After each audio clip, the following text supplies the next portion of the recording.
तो हमेशा अंदर से एक चीज लगती थी कि बड़ा मैं कब हो जाऊंगा और जिंदगी में कब कुछ करूंगा। मुझे मेरे गांव से 25 किलोमीटर दूर संगमनेर जैसे सिटी में पढ़ाई के लिए डाला गया। मेरे किसी दोस्त ने मुझे रूम पे नहीं रुकवाया। मुझे 15 दिन तक पुणे के रेलवे स्टेशन पे सोना पड़ा और 11th और 12th के अंदर में संगमनेर के बस स्टॉप के ऊपर वहां पे एलोवेरा जूस बेचना शुरू कर दिया। 5 बजे वो पुलिस वाला आके डंडे से मारता था कि मैं जितनी भी बार जिंदगी के अंदर में गिरा तो मुझे चीज पता चली थी।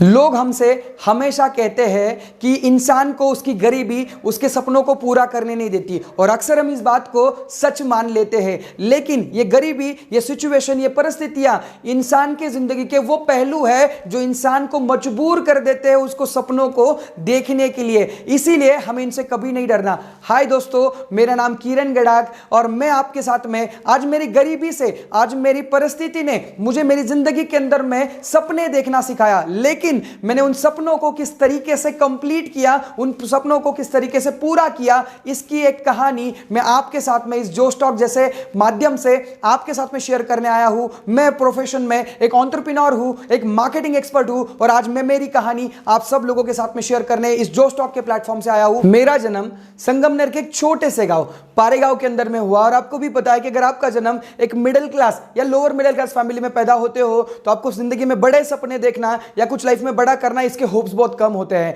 और बचपन से वो सारी कॉम्प्रोमाइजेशन वाली लाइफ मम्मी और पापा के साथ में देखी हुई थी, क्योंकि किसान फैमिली के अंदर में एक छोटा सा खेत, जिनके पास में कभी अपने खेत में काम किया करते थे, कभी दूसरों के खेत में जाके काम किया करते थे। ऐसे फैमिली के अंदर में जब आपका जन्म होता है तो जिंदगी के अंदर में आपकी सारी जिंदगी रिक्वायरमेंट्स में ही खत्म हो जाती है। और उसी समय पे मेरा उस फैमिली के अंदर में जन्म हुआ और जन्म होने के बाद में एक ऐसी फैमिली जहां पे मम्मी और पापा दोनों मेहनत करके उस फैमिली को चलाने का काम किया करते थे। तो बचपन से वो सारी चीजें देखी थी जहां पे पैसे की प्रॉब्लम के अंदर में उन्हें हमेशा से जूझते हुए देखा था। तो हमेशा अंदर से एक चीज लगती थी कि बड़ा मैं कब हो जाऊंगा और जिंदगी में कब कुछ करूंगा। मुझे बचपन में कोई भी मिलता था और पूछता था कि बहुत सारे बच्चों को पूछा जाता है जब वो छोटे होते हैं कि तुम बड़ा होके क्या बनोगे, तो बहुत सारे बच्चे बोलते हैं कि मैं इंजीनियर बनूंगा, मैं डॉक्टर बनूंगा, मैं सीए बनूंगा। मैं उस समय पे बोला करता था मैं बड़ा होकर अमीर इंसान बनूंगा। अब मुझे कोई पूछता था कि अमीर इंसान क्यों बनना है तो मैं उन्हें बोलता था कि अमीर लोगों के पास में वो सारी प्रॉब्लम्स नहीं होती है जो एक नॉर्मल मिडिल क्लास फैमिली के अंदर में होती है। और वैसी एजुकेशन शुरुआत हुई। गांव के एक छोटे से सरकारी स्कूल के अंदर में एडमिशन हुआ और एडमिशन होने के बाद में स्कूलिंग में अच्छा होने की वजह से 7th स्टैंडर्ड तक अच्छा पढ़ाई किया।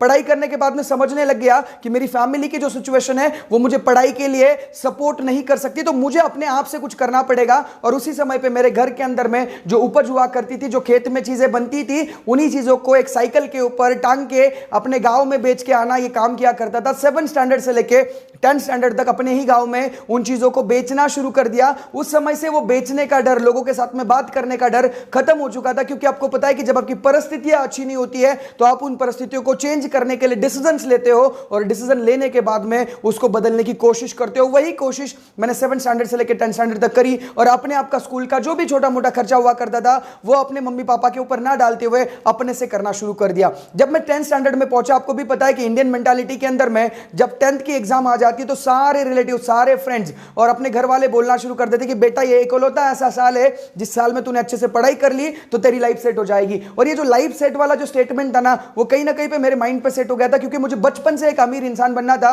तो लाइफ सेट और अमीर इंसान ये कहीं ना कहीं मैच हुआ करता था। तो मुझे अंदर से लगता था कि चलो यार, अगर मैं पढ़ाई अच्छी कर लूंगा तो मैं लाइफ सेट हो जाएगी। क्योंकि देखो, अगर आपके पास में जिंदगी के अंदर में मान लीजिएगा कि आपकी फैमिली सिचुएशन वैसी नहीं है तो आपके पास में एक ही ऑप्शन बचता है, वो है पढ़ाई। और उस समय पे मैंने 10th के अंदर में बहुत अच्छी पढ़ाई करी, मेरे फैमिली ने मुझे सपोर्ट किया और अगर 91% और 91% मिल गए, मैं बहुत खुश था कि अब मेरी लाइफ सेट हो जाएगी। और वो रिजल्ट लेके जब तक मैं घर पे पहुंच ही रहा था तब तक मेरे फैमिली ने अभी मेरे लिए फ्यूचर की प्लानिंग कर चुके थे। उन्होंने, मैं जैसे ही घर पे पहुंचा, पापा ने मुझे लड्डू खिलाते हुए बोला कि बेटा कांग्रेचुलेशन। और उसी समय पे मैंने अब पापा को पूछा, पापा क्या मेरी लाइफ सेट है? कि पापा ने बोला नहीं बेटा, तुझे 11th और 12th अच्छे से पढ़ाई करनी पड़ेगी और तेरी लाइफ सेट हो जाएगी। मुझे अंदर से समझ में नहीं आया, बट वो लाइफ सेट वाला जो स्टेटमेंट था उसके लिए मुझे मेहनत करनी थी। वंस अगेन मुझे मेरे गांव से 25 किलोमीटर दूर संगमनेर जैसे सिटी में पढ़ाई के लिए डाला गया। और उसी समय पे मेरी मम्मी मुझे संगमनेर के अंदर में आने वाली मेरी गांव से जो बस थी उस बस के अंदर मैं टिफिन भेजा करती थी, जिस टिफिन के अंदर में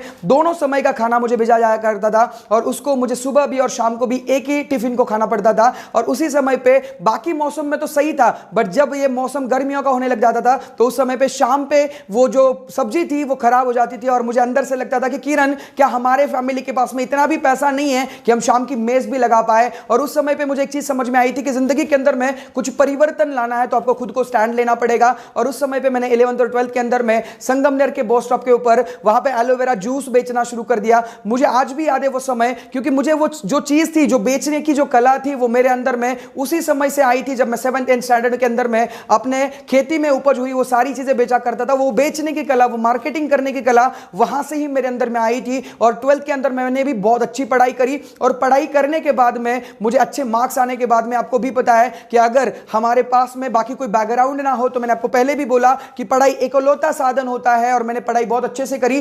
12th के अंदर में मुझे अच्छे परसेंटेज आए और आपको भी पता है कि अगर जिंदगी के अंदर में मार्क्स अच्छे ना हो तो आपके पास में कोई उम्मीदें नहीं रखता, कोई घर वाले आपसे उम्मीदें नहीं रखते। बट अगर गलती से मार्क्स अच्छे आ जाए तो आपकी मम्मी, आपके पापा, आपके भाई, आपके बहन, आपके रिलेटिव्स, वो सारे लोग आपके ऊपर नजरें बनाए रखते हैं कि इसकी जिंदगी में आगे क्या होगा। घर वालों ने डिसाइड किया कि आफ्टर 12th मैं इंजीनियरिंग के अंदर में जाऊंगा, बट हमारी रियलिटी जो है वो और हमारी एक्सपेक्टेशन जो है वो मैच नहीं हो रही थी, क्योंकि मेरी जो फाइनेंशियल रियलिटी थी वो कुछ अलग कह रही थी। और मेरे घर वाले, आपको पता है कि गांव के अंदर में जो घर वाले हैं वो अपने डिसीजंस, अपने रिलेटिव्स, अपने आजू बाजू वाले और अपने जो सगे संबंधी है उनके अंदर में क्या चल रहा है। मेरे घर में ऑलरेडी 4 से 5 इंजीनियर हुआ करते थे और उन सारे लोगों को इंजीनियर देखते हुए मेरी मम्मी का भी सपना था कि अपने बेटे को इंजीनियर बनाना है, बट उनकी रियलिटी और उनकी एक्सपेक्टेशन मैच नहीं हो रही थी। बट मुझे इंजीनियरिंग के अंदर में डाला गया। मेरे सारे दोस्त पुणे शिफ्ट हो चुके थे, क्योंकि जिनके पास में बहुत अच्छे मार्क्स थे वो सारे पुणे शिफ्ट हो चुके थे। But due to my money, मुझे पैसे की वजह से मुझे मेरे घर से 25 किलोमीटर दूर लोनी जैसे सिटी के अंदर में इंजीनियरिंग के लिए डाला गया।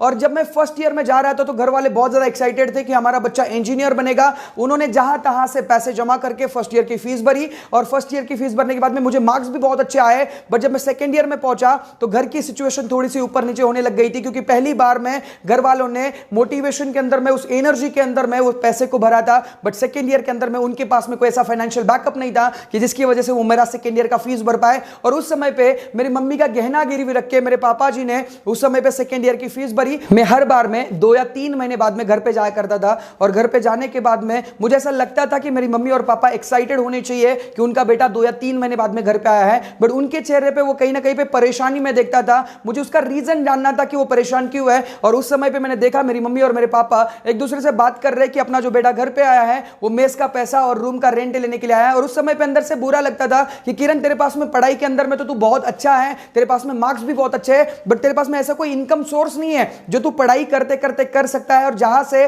तू अपना खुद का एक सेल्फ इंडिपेंडेंट स्टूडेंट बनेगा, अपने आप का खुद का खर्चा जो है वो खुद चलाएगा, तू अपने आप का खर्चा खुद से चलाएगा, ऐसा कोई रास्ता तेरे पास में नहीं है। और उस रात को एक इंसिडेंट हुआ, उस इंसिडेंट ने मेरी पूरी जिंदगी बदल डाली। उस रात में मेरी मम्मी के कहने पे मेरे पापा जी ने मेरे मामा को कुछ पैसे दिए हुए थे और उस मामा जी ने पैसे समय पे ना लौटाने की वजह से मेरी मम्मी के ऊपर पापा ने हाथ उठाया। और उस रात को मैं बहुत रोया था, उस रात को मैं बहुत रोया। और रोने के बाद में मैंने कसम खा ली कि इस पैसे की प्रॉब्लम को जिंदगी से दूर हटाएंगे, इसको जिंदगी से उखाड़ के फेंकेंगे। और उस दिन से मैं सेकेंड ईयर के अंदर में था और मैं मेरे कॉलेज के अंदर में जाने के बाद में मैंने देखा कि मेरा एक दोस्त कुछ एक ऐसी अपॉर्चुनिटी की तलाश में था और मैं भी कुछ ऐसी अपॉर्चुनिटी की तलाश में था। और उस समय पे मुझे एक मार्केटिंग की अपॉर्चुनिटी मिली और मार्केटिंग की अपॉर्चुनिटी सेकेंड ईयर में मिलने के बाद में हम लोगों ने उसके साथ में शुरुआत करी, क्योंकि जिसको जिंदगी के अंदर में कुछ करना होता है, जिसके पास में कुछ रीजंस होते हैं, वो कुछ भी कर लेता है। और हमें वो मार्केटिंग की अपॉर्चुनिटी उस समय पे मिली और हमने उस चीज को करना शुरू कर दिया। सेकेंड ईयर, थर्ड ईयर और फाइनल ईयर, तीनों साल की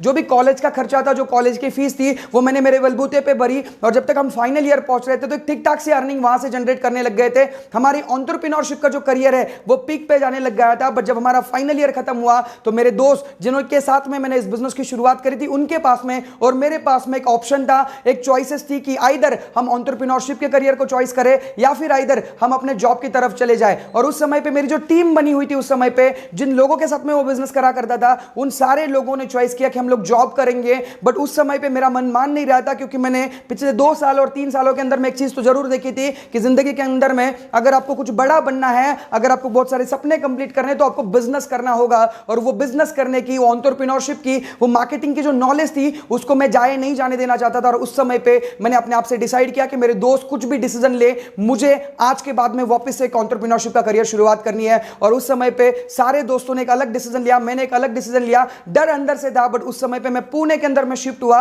और पुणे के अंदर में जब शिफ्ट हुआ तो मुझे लग रहा था कि कोई दोस्त मुझे रूम पे रुकवाएगा, बट उस समय पे ऐसा हुआ कि मेरे किसी दोस्त ने मुझे रूम पे नहीं रुकवाया। मुझे 15 दिन तक पुणे के रेलवे स्टेशन पे सोना पड़ा। और मुझे आज भी याद है वो इंसिडेंट, जिस इंसिडेंट की वजह से मेरी जिंदगी के अंदर में बहुत सारे पॉजिटिव बदलाव आए। उस इंसिडेंट की वजह से मैं आज भी बहुत ज्यादा इंस्पायर होता हूं। उस 15 दिनों के अंदर में मुझे रियल लाइफ समझ में आई थी कि जब मैं उस रेलवे स्टेशन पे सोया करता था तो वो लोग जो मेरे आजू बाजू में सोया करते थे, कोई अलग अलग टाइप के लोग मेरे आजू बाजू में सोया करते थे। उस समय पे बुरा लगता था कि सिचुएशन क्या है। मैं भगवान को ऊपर देख के बोला करता था कि भगवान तू ये सारी चीजें मेरे साथ में क्यों कर रहा है। बट मुझे वापस से मैंने पॉजिटिवली एक आंसर पूछा कि भगवान तू ये सारी चीजें मेरे साथ में ही क्यों कर रहा है। तो उस समय पे भगवान ने मुझे बोला कि तुझे मैं कुछ बड़ा देना चाहता हूं। और मुझे आज भी याद है 5 बजे वो पुलिस वाला आके डंडे से मारता था, आप किसी एक सरकारी वॉशरूम में जाके अपने कपड़े चेंज करोगे और वापस से एनर्जाइज होके, वापस से एक मोटिवेट होके मार्केट में कुछ बेचने निकल जाओगे, और आपको एक्सपेक्टेशन होगी कि अननोन लोग आपसे कुछ चीजें खरीदेंगे। उस तरीके से मेरा करियर की शुरुआत मैंने वंस अगेन जीरो से शुरुआत करी। कि मैं जितनी भी बार जिंदगी के अंदर में गिरा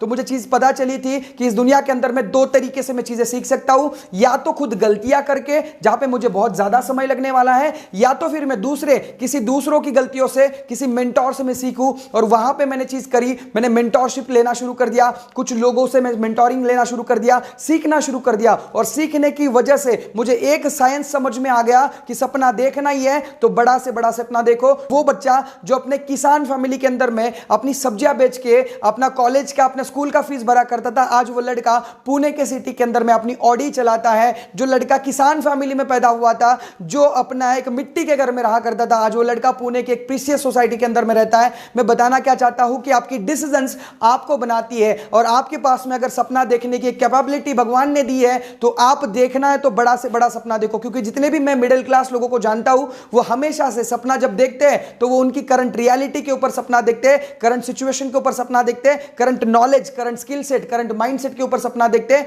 अगर आपको और मुझे एक सपना देखना है तो बड़ा से बड़ा देखना है। आप, मुझे पता है आप लोग मुझे कमेंट बॉक्स में कमेंट करके बताएंगे कि आप आज के बाद में जो भी सपना देखोगे वो बड़ा से बड़ा देखोगे। और जाते जाते एक छोटी सी चीज के साथ मैं इस सेशन को एंड करना चाहूंगा, इस टॉक को एंड करना चाहूंगा। कल कोई दौर और था, यहां पे कोई और था, आज कोई दौर और है, यहां पे कोई और है, और कल कोई दौर और आएगा, यहां पे आप में से कोई और आएगा। Thank you so much. इस वीडियो के बारे में अपनी राय नीचे कमेंट सेक्शन में हमें बताएं और अपने दोस्तों के साथ ये वीडियो शेयर करना ना भूलें।